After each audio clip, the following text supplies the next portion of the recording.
Hi guys, welcome to my YouTube channel study time. कल की class में हमने देखा था कि काल होते क्या हैं, काल को किस किस रूप में डिफाइन किया जा सकता है, एक उदाहरण और उसकी परिभाषा हमने कल देखी थी। आज हम देखेंगे उपसर्ग होता क्या है, मतलब यूज किया जाता है। उपसर्ग शब्दों के पहले लगता है कि लास्ट में लगता है।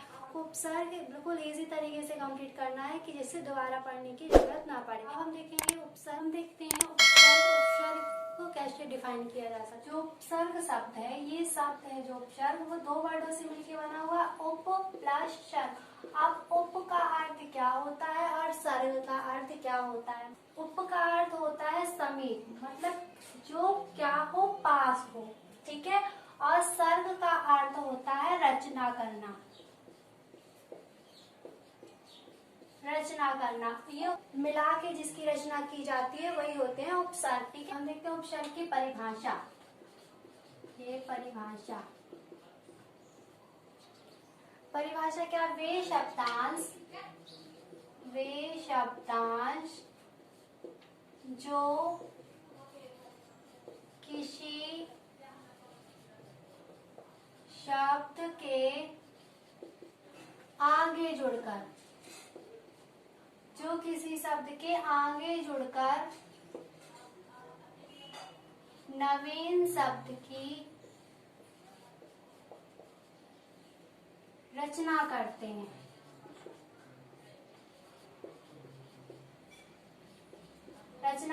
उन्हें क्या कहते हैं?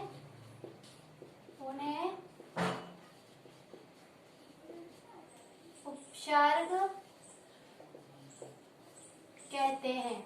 ठीक है, क्या होती है इसकी डेफिनेशन? वे शब्दांश जो किसी शब्द के आगे जुड़कर, उपसर्ग मतलब उपसर्ग और प्रत्यय। प्रत्यय क्या होते हैं? पीछे लगते हैं शब्द के, और उपसर्ग आगे लग हो जाते हैं। कि आगे लगना है कि पीछे लगना है। उप क्या है? ये उ आता है, उ पहले आता है किससे? प्रत्यय से। जैसे प्रत्यय होता है प्रत्यय। अब ये सबसे बड़ी हिंट है, हिंट बताने जैसे हमने लर्न किया था। उ क्या है? प्रा से पहले आता है तो उपसर्ग आगे लगता है, और प्रत्यय पा उ के बाद आता है तो प्रत्यय सबके पीछे लगता है। ठीक है, ये याद रखना। आज हम उपसर्ग पढ़ा रहे हैं, कल प्रत्यय पढ़ाएंगे, तो उपसर्ग और प्रत्यय में कंफ्यूज नहीं होना। उपसर्ग कहाँ लगाए जाते हैं, प्रत्यय कहाँ लगाए जाते हैं, उनको कंप्लीट करना। डेफिनेशन कंप्लीट हुई। वे शब्दांश जो किसी शब्द के आगे जुड़कर नवीन शब्द की रचना करते हैं, उसे क्या कहते हैं? उपसर्ग कहते हैं। अब हम देखेंगे उपसर्ग की संख्या कितनी होती है। तो उपसर्गों की संख्या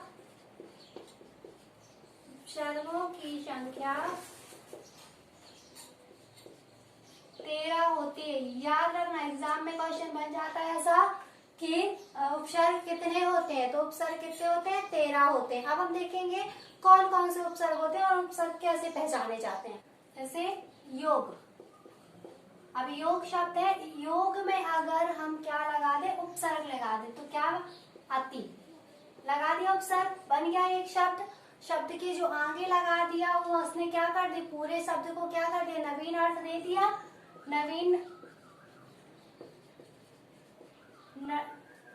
अति योग। अब योग में अति लगाने से क्या हो गया?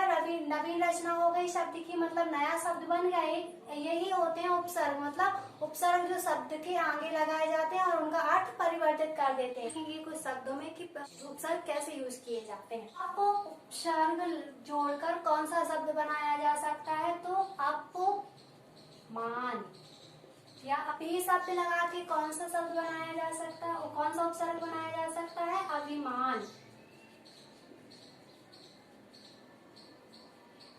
अब शब्द लगा के कौन सा उपसर्ग बनाया जाता है? अवतार। नी शब्द लगा के नियोग। दुष्ट उपसर्ग लगा के कौन सा शब्द बनाएंगे? दुष्चरित। परा उपसर्ग लगा के कौन सा शब्द बनाएंगे?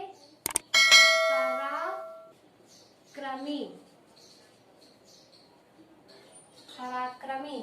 अब यही देखते हैं परी शब्द लगा के क्या बनाएंगे? परिक्रमा। शुभ उपसर्ग लगा के कौन सा शब्द बनाएंगे?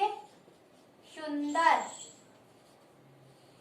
बिन उपसर्ग लगा के कौन सा शब्द बनाएंगे? बिन बादल। दुर उपसर्ग लगा के कौन सा शब्द बनेगा? दुर्लभ।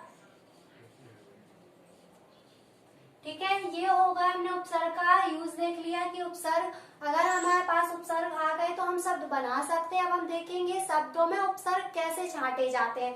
एग्जाम में आ जाते हैं शब्द, उनको उपसर्ग छांटे जाते हैं, वो कैसे छांटे जाते हैं। ठीक है, तो हम देखेंगे उपसर्ग छांटते कैसे हैं। जानना है कि उपसर्ग कहाँ पे यूज किए गए हैं और कौन सा उपसर्ग है। ठीक है, अब देखो निम्न शब्दों में उपसर्ग पहचानिए। अब इसमें क्या पहचानेंगे हम? उपसर्ग कि कहाँ, इन शब्दों में उपसर्ग कहाँ है। ठीक है, अब निश्चित, निश्चित और ये याद रखना कि जो पीछे का शब्द बचना चाहिए वो पूरा अर्थपूर्ण शब्द हो। ऐसा नहीं है कि बस जो पीछे का बचा हुआ है वो कुछ भी हो, ऐसा नहीं होगा। केवल क्या हो? अर्थपूर्ण शब्द निकालना चाहिए। तो क्या होगा? निश्चित। अब यहाँ देखो निस, अब इसमें क्या आ जाएगा? निश। ठीक है, आधा शाह यहाँ आएगा, ई और चा होता इचित यहाँ बन जाएगा, क्योंकि वो अर्थपूर्ण शब्द होना चाहिए लास्ट वाला। अब यहाँ क्या बचेगा? यहाँ पे उपसर्ग कौन सा है? प्रा। ठीक है, प्रा, धन एक, प्रत्येक। अब निपात, अब इसमें उपसर्ग क्या है? नी। निश्चल आ गया, निश्चल, ये इसमें उपसर्ग क्या है? निश। ठीक है, सुशिक्षित, सुशिक्षित में क्या है? शु। अभिनय, अभिनय में उपसर्ग क्या है? अभी। अब प्रबल, प्रबल में उपसर्ग क्या है? प्रा। एग्जाम में ये क्वेश्चन आते हैं छांटने के लिए कि इस शब्द में छांटिए कि उपसर्ग क्या है। अब में कौन सा उपसर्ग है? शु। शु। उपहार में कौन सा शब्द उपसर्ग है? उप। सुजान में सु। अत्यंत, अत्यंत में कौन सा है? तो आ। ठीक है, उत्कर्ष में क्या है? ये क्योंकि ता आधा जाएगा तो वो अर्थपूर्ण शब्द नहीं बनेगा, पर कर्ष अर्थपूर्ण शब्द है, तो यहाँ पे क्या आएगा? उत। ठीक है, उत हो जाएगा उपसर्ग। अब निराकार, निराकार में देखो, निराकार में क्या होगा? निर। बड़ा रा क्यों आधा रा होगा? क्यों? क्योंकि बड़ा रा इसलिए नहीं होगा क्योंकि कार, ये अब आ की मात्रा जो बच रही है, बड़े आ की मात्रा वो बचेगी और कार बचेगा, तो क्या हो जाएगा? आकार। निराधन आकार, तो निराकार। ठीक है, आगमन, आगमन, आगमन में क्या है? उपसर्ग आ। गमन, गमन क्या है? ये अर्थपूर्ण शब्द है, और आ जो बच रहा है आगे वो क्या हो जाएगा? उपसर्ग हो जाएगा। ठीक है, ये हो गया उपसर्ग। उपसर्ग पूरे कंप्लीट। उपसर्ग को कैसे पहचाना जाता है, उपसर्ग की डेफिनेशन क्या होती है, किसी एग्जाम में कैसे क्वेश्चन बनते हैं, हमने देख लिया। अब हम देखेंगे नेक्स्ट प्रत्यय।